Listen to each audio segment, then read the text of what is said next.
Ladies and gentlemen, I've made a lot of content on this channel about Magnus Carlsen, but he doesn't play that much chess anymore. That's just the honest truth. It's currently late 2025, and we only get Magnus in tournaments that feature rapid chess, blitz chess, the occasional traditional classical format, and mostly tournaments where he just wants and likes to play. Well, another one has kicked off. The Speed Chess Championship, probably the fan favorite event of every single year. It starts with a round of 16, it goes to a round of 8, and this Speed Chess Championship will culminate in a semifinal and live final February 2026 in London. Tickets are not yet available, but if you are interested, I will be there. I won't be playing, shocker. This is also the first major event Magnus has played in since becoming a dad. So congratulations, of course, to Ella, Magnus's better half, and to Magnus, and to both families, and, well, to the baby for, being born. Now, I look forward to being lower rated than that child within the next 10 years, but for now, we are going to feature the games of none other than Magnus Carlsen. He has arrived. His first round opponent was Jose Martinez, Eduardo Alcantara. I believe those are the names all in order. I'm going to show you a bunch of games that Magnus won in typical Magnesian style. And then at the end, I will show you one game that will inspire you. This game is going to inspire you that anything is possible. Okay? So give me a little bit of your time today. Let's watch some chess. Here we go. Jose plays the move e4. He is an e4 player through and through. Magnus played the move c5. He was rocking the Sicilian defense at various points in the match. He also played other openings because he knows every opening. Shocking. Jose went knight f3, and then he would play this setup with c3 and h3 and bishop to d3. This is a pretty ridiculous way to play the Sicilian defense, but you basically do not allow black to put a bishop on g4. You want to put the bishop on c2, and then you want to play d4. It's a very, very unique way to play. Many things look good here, but the thing is, white's plan is actually so simple and straightforward that if you choose a plan here with black that's kind of lackadaisical, you could get yourself in some trouble. Like, I would go here and here and here and whatever, but you got to be a little bit more emphatic. So Magnus plays e5, the bishop goes back to c2. Magnus plays the best move, which is d5. Spending a little bit more time to take as much of the center as possible. Jose takes on d5. Magnus takes with the queen, and Jose plays the move queen e2. Very weird stuff, like super strange. The knight is blocked, the bishop is blocked, but white is a few moves away from developing everything and having a good position. Magnus develops the the light squared bishop to the e6 square. d3 from Jose because he wants to develop the bishop, and he wants to develop the knight, and he wants to control the center, and maybe he wants to go bishop b3. And Magnus plays lone castle. So far, everything looks relatively normal. Knight bd2 played. Magnus plays h6, stopping, obviously, knight g5 and trying to get the bishop. And here Jose plays a3. And, a3 is one of these moves where the idea is quite clear.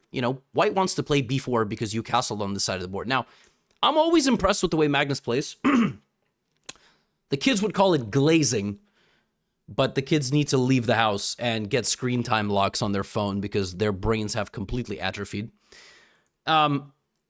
Magnus generally, though, plays slow positional games. I mean, he is a constrictor, but I'm always impressed by how he's able to switch the style. How he's able to go for knockout punches. In this game, he finds the best move in this position, which for most people is not findable. Including me. I'm not sure I would ever play this move. The best move in this position, after spending 46 seconds, and I would just love to be in the brain of Magnus, like what goes on 46 seconds, he goes queen d7. Gets out of the way. b4 looks very natural, but it's very well met with the entire purpose of this move, which is putting the knight in the middle, which stops b4 because it attacks c3 and attacks knight f4. So these are the ideas. And now it's not so easy to play with white, and that's why Jose here spent a minute and a half. Queen d7 is a nasty move. Some of you might be wondering, isn't this a free pawn? No, because after takes, when your queen and king are in the middle of the board like this, if you're following the slow run, if you don't know what the slow run is, look up Gotham Slow Run. Fantastic series where I'm educating all of you. You shouldn't do this to the center when your king is in the middle of the board. So that's the idea.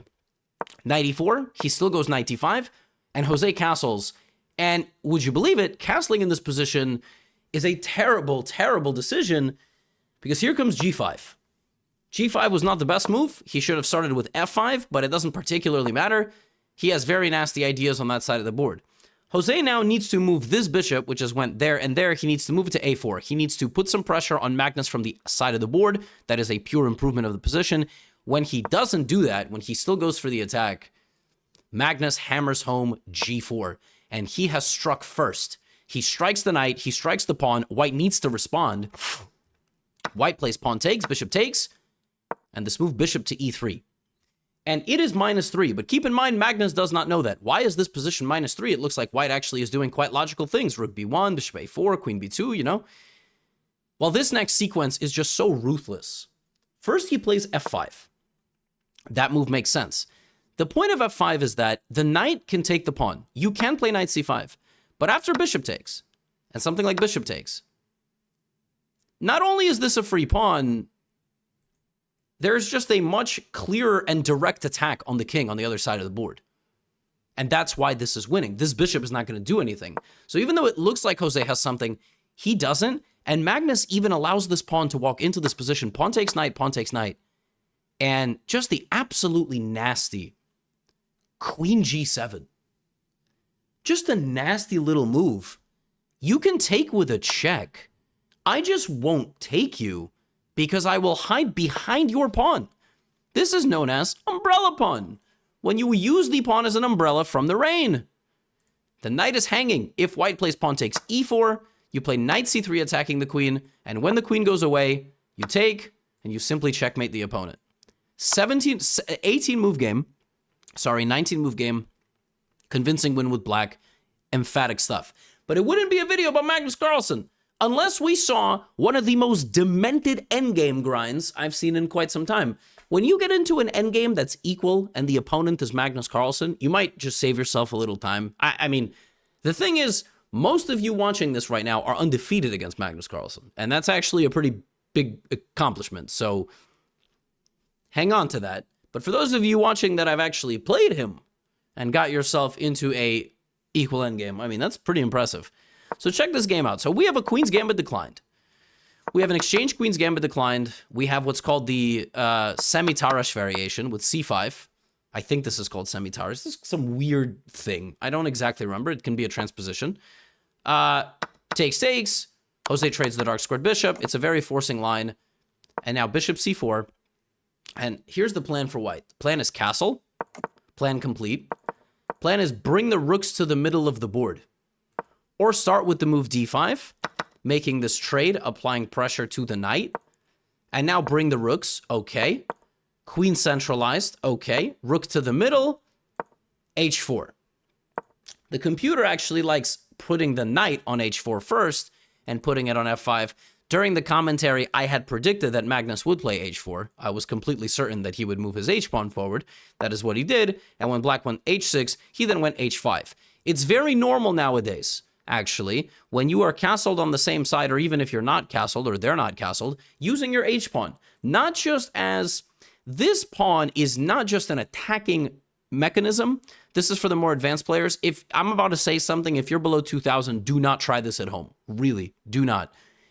Same side pawns like this are good because in the long run, you will freeze your opponent's pawns in the endgame. These pawns will be a lot harder to move, not to mention if one of them moves, you can get a knight there and support it. More on that later. If you're 900, don't play H4, H5, you're going to look like a total idiot, okay? Do not try this at home. It's like culinary school.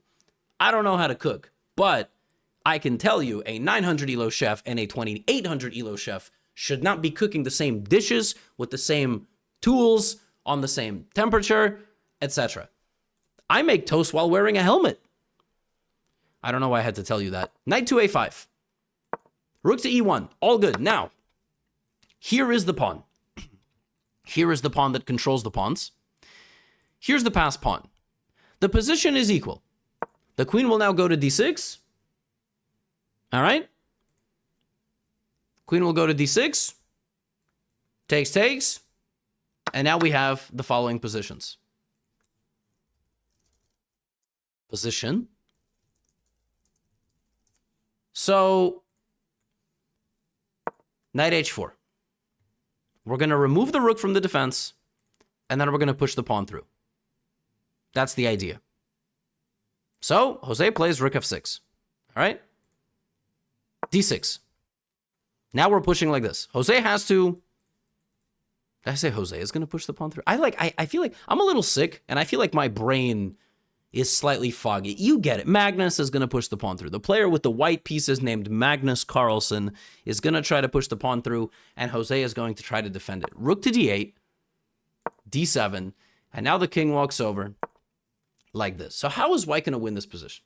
All right? All right?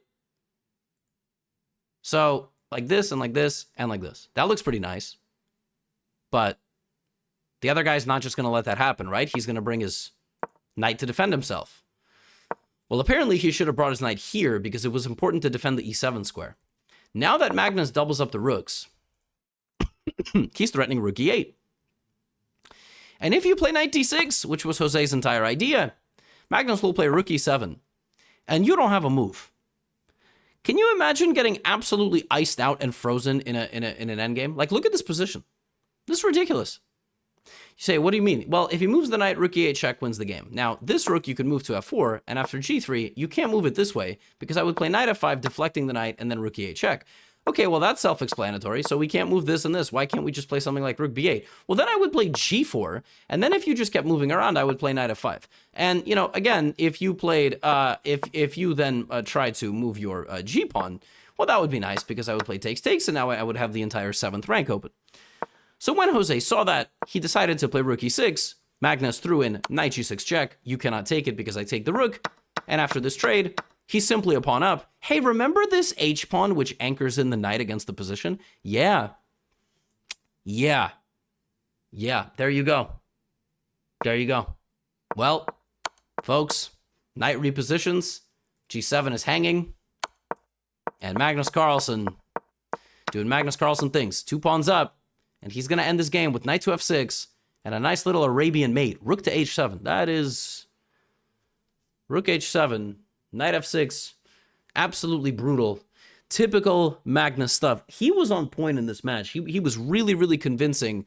Here's another Sicilian defense where he played a Sveshnikov Sicilian.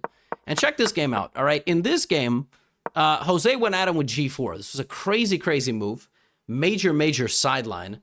Haven't seen this move much at all. Like, if you actually look at the database, the moves here are 1, 2, 3, 4, 5, 6. It's the 7th most popular move, played in like a ridiculously low number of games.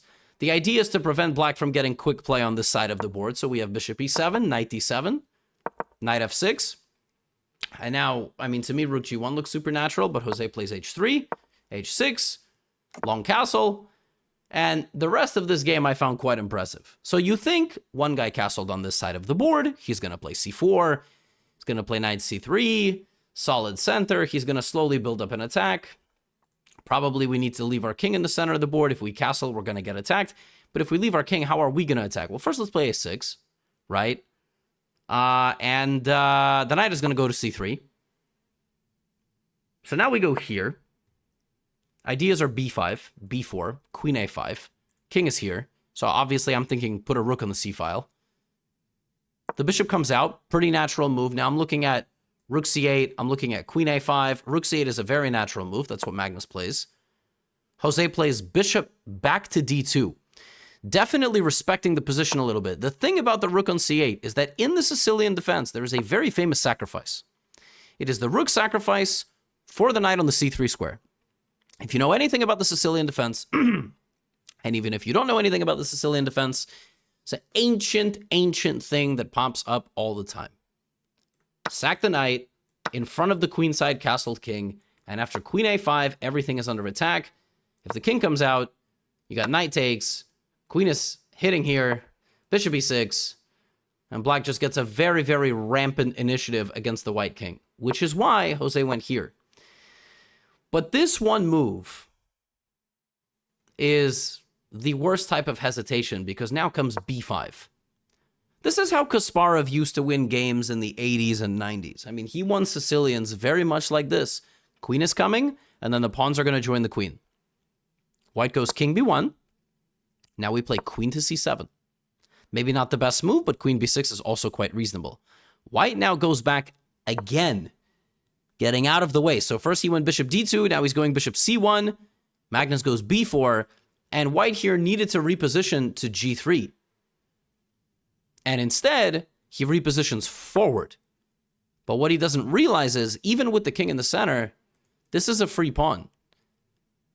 And Magnus takes it. You cannot take here. You cannot take here because I'm looking at this. So even though you get the knight repositioned, I go bishop e6, and I have very bad news.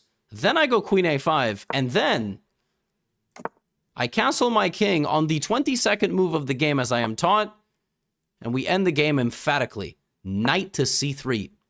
A discovered attack on the a2 pawn with the bishop, a threat on the a2 pawn with the knight. That's mate. White's only move here is to defend like this, and then I just grab the rook.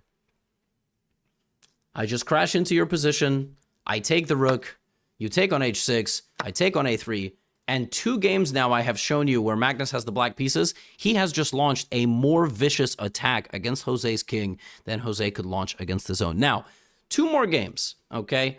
The first one, very, very creative, all right? Extremely creative.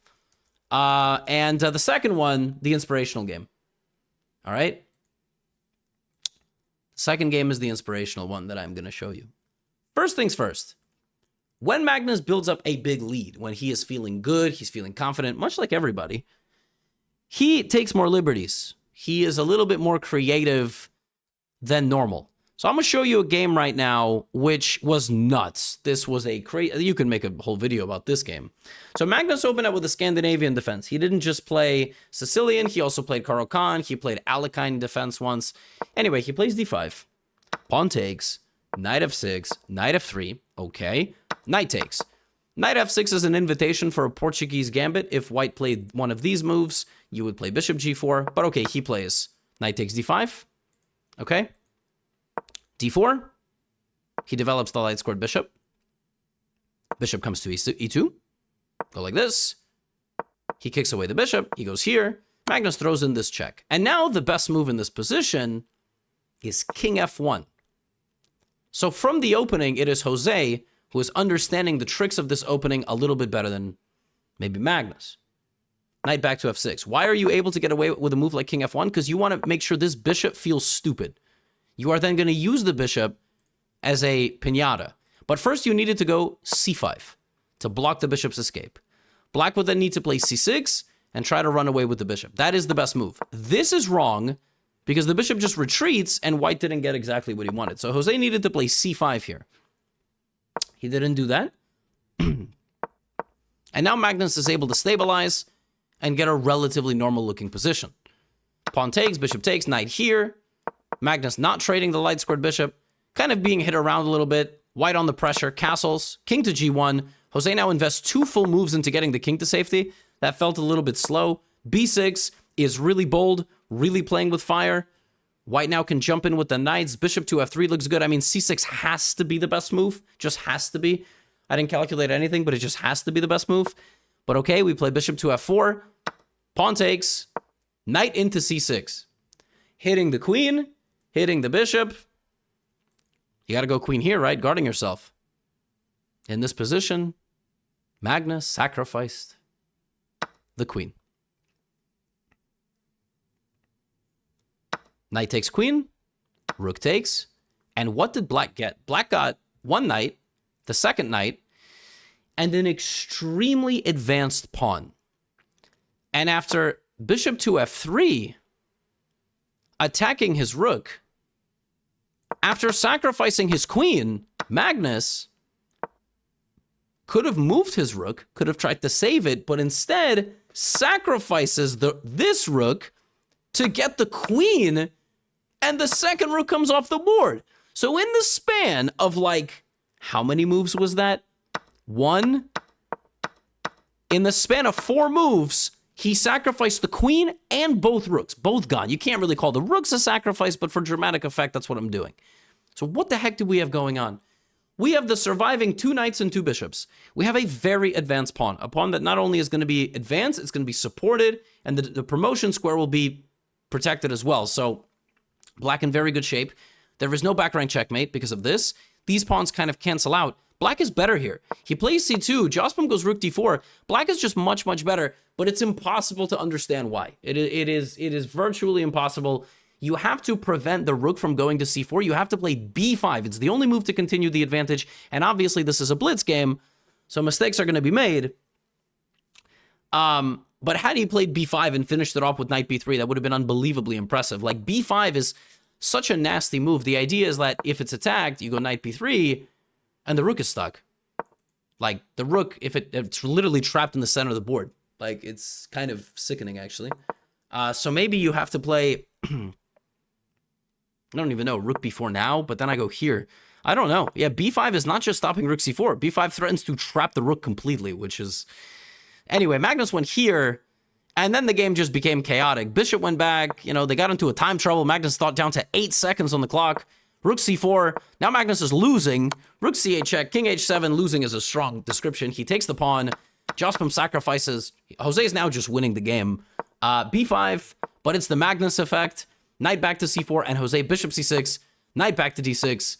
And yeah, before you know it, here comes the second knight. Here comes a sacrifice. And Jose losing this game on time in this position. 2 seconds on the clock. I mean, again, it is purely the Magnus effect. Like, in this position against me, Jose Martinez wins 9 times out of 10, and 1 time the internet disconnected. You know, so really, there is a degree of the Magnus effect here. You know, like, white is fine here. White is chilling. I mean, this pawn can walk up the board, but I don't know. But that was actually fun. It was a fun game, and it was a shame that, you know, b5, knight b3 wasn't spotted, because that would have been a crazy finish. And this game should serve as an inspiration. This was a very exciting game as well. This was a Philidor defense. Completely ridiculous game. Check this out. So it was a Philidor. White quickly castled queenside. Magnus quickly went b5, b4, c5. Just an avalanche of pawns. Jose went knight f5. Magnus took, played d5 and then d4. Total pandemonium. G5 would have kept the attack going, but now Black wants to play knight d5 and plant the knight in front of the white king on the queen side. So knight goes to d5. You are threatening to take the bishop, queen takes, and then pin the queen to the king. That would be absolutely nasty. But instead we have knight e4, knight c6, solid development, queen a5, and before you know it, knight to c3. Now what's funny about this move is that, ladies and gentlemen, this move does absolutely freaking nothing. Nothing at all. Now, if you take this knight, you should play chess in a helmet, because you literally just help the guy checkmate you. But if you just don't do that, if you move your rook over here, ain't nothing happening. The knight takes, the king runs away, the knight can even come back. At this point, you can take. The king runs away. Pawn takes, you know, trying to get rook d8. That looks good, I get it. You know, rook d8 check. You can play king e1, queen a1, king f2. King has escaped. King could even go over here. So at this point, Jospin needed to invest all his efforts that way. He went a little bit passive. That gave Magnus the opportunity to play rook d8, preventing the knight from getting taken one more time. But still, there is queen g2. Jose played queen d3, and then walked his king across the center of the board. Magnus makes a mistake here. He should take, soften up the position, maybe promote to a knight. He goes here. He's on the verge of getting mated. Queen b3. Now suddenly white is just winning. The attack is completely extinguished. d3 check. The king keeps walking. Knight d4. Magnus goes here. Sorry, Jose goes there. Queen c3 would have been the best move. Now we get another time scramble. Magnus backs up. Jose is completely winning. f6 on the board. Practically totally winning position. Knight takes c2. The queen should go to a6. That's unfindable in low time. That's a much more natural move. Knight e1. And now fe7. fe7 takes, and everything is hanging. He does that. He plays this move. Magnus 4 seconds on the clock. Knight takes f3. Move the rook. Just bring the rook to the middle here, or take on d3. Okay, knight d6. Oh my goodness. By the way, both rooks are still hanging. You could just move the rook. He goes knight d6. Magnus quickly just takes it. He's like, all right, I'm going to get 2 pieces. And suddenly black is completely winning. Queen d3.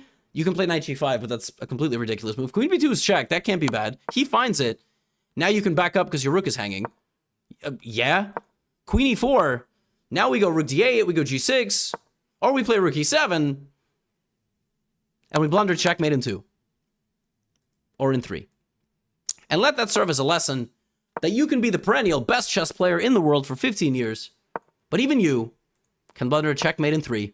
Granted, he played that move with 0.1 seconds on the clock, so you and him are not the same, but even that can happen. And by the way, he actually lost the bullet. Jose beat Magnus 5-3 in the bullet segment. He lost the match overall by some 7 points, I think, but it was a great showing for him. He put on some great games. He just played the best player in the world. What can you do?